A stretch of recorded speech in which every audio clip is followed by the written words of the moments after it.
Ef þið spyrjið mig, þá ég ógeðslega góður, sko. Ég já, ok. Ég komin í samband?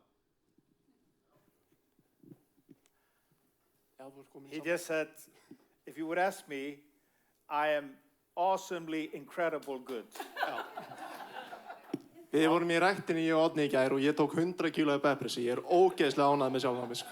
Me and Outney went to the gym and I back pressed 100 kilos. Yeah. So I'm really proud of myself. Það ekki fyrir alla. Við getum orðað þannig. It's not for everyone. En, já, ég átti eina inni. I had. Já, allt That's góð, okay. sko. Höldu bara fram. Það bara í Smárakirkju, við erum bara með smá reglur. In Smárakirkja we have house rules. Og meðan við hlustum á Guðs orð, þá bara erum við bara róleg, hlustum og gætum okkur á góðu Guðs orði. As we listen to the word of God, we just sit still. We're not roaming around and enjoy and receive the preaching. Ef þið viljið fá reytingastaf bak við þetta, þá ég með reytingastaf. Það fyrra Kórdebref, 14:33. If you want a scripture behind this, what I'm saying, it's 1 Corinthians 14:33.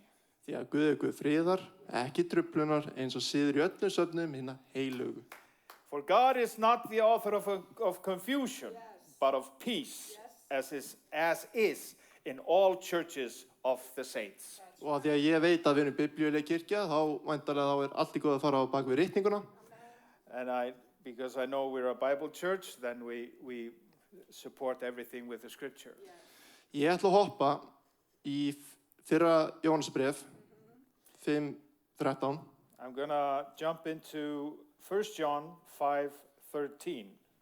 Og við ætlum að skoða nokkuð vers sem fjalla trúna og eilíft líf. We're going to look at few verses that handle faith and eternal life. Hann segir svona: Þetta hef ég skrifað ykkur sem trúið á nafn Guðs sonarins til þess að þið viti að þið eilíft líf. These things I have written unto you that believe on the name of the Son of God. Og það svo merkilegt þegar þú skoða kirkjusöguna að þá sennilega Jóhannes að skrifa til litlu Efesus, sem sagt litlu Asíu, sem í dag Efesus. It's so interesting when you look at church history that most likely John is writing to like Minor Asia or Ephesus. Sem í dag Tyrkland. Og það sem svo áhugavert að Páll stofnaði þessa kirkjur í Tyrklandi. Today that means Turkey, and what's interesting is Paul, he established this church. Það ekki leiðilegt að vera í kirkju sem Páll stofnaði og síðan Jóhannes síðan svona andlegi farin í kirkjunni. Það ekki leiðilegt.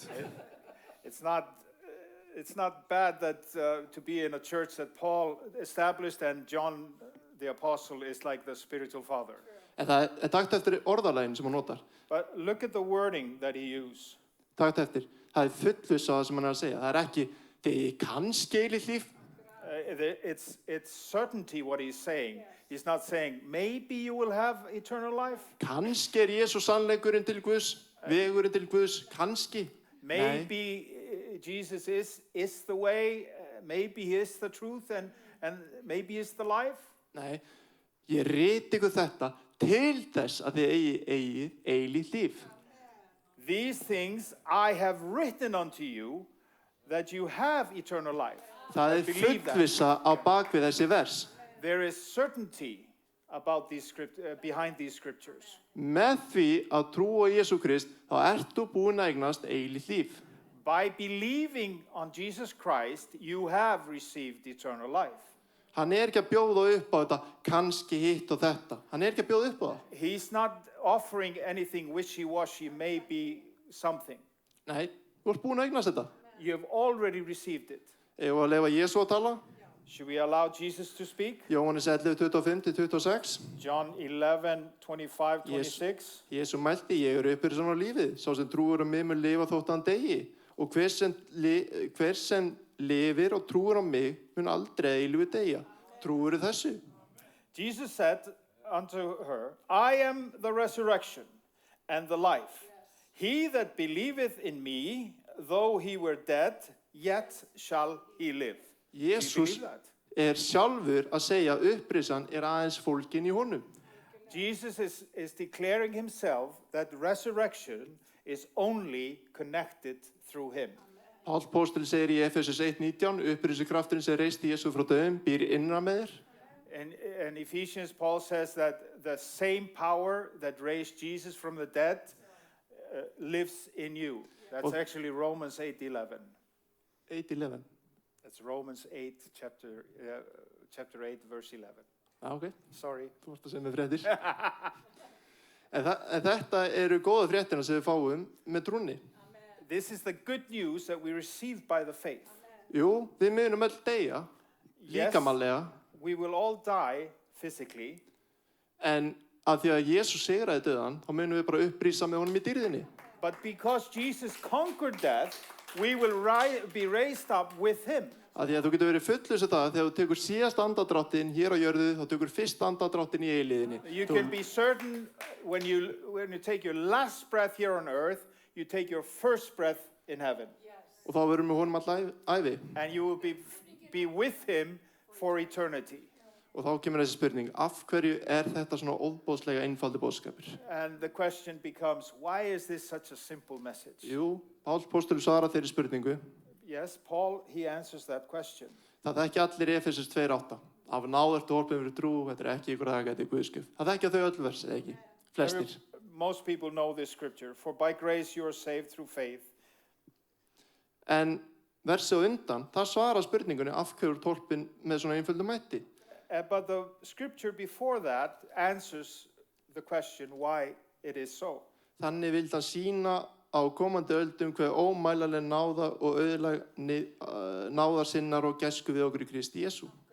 That in the ages to come he might show the exceeding riches of his grace in his kindness toward us through Christ Jesus. Þetta er svo einfalt en það er svo mikil dýpt í þessu sko. It's so simple, but it's so deep.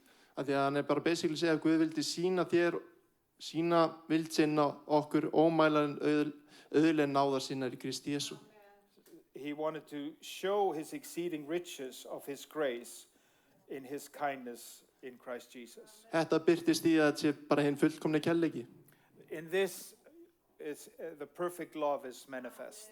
Þannig að þetta er svo einfaldur boðskapur. It's such a simple message.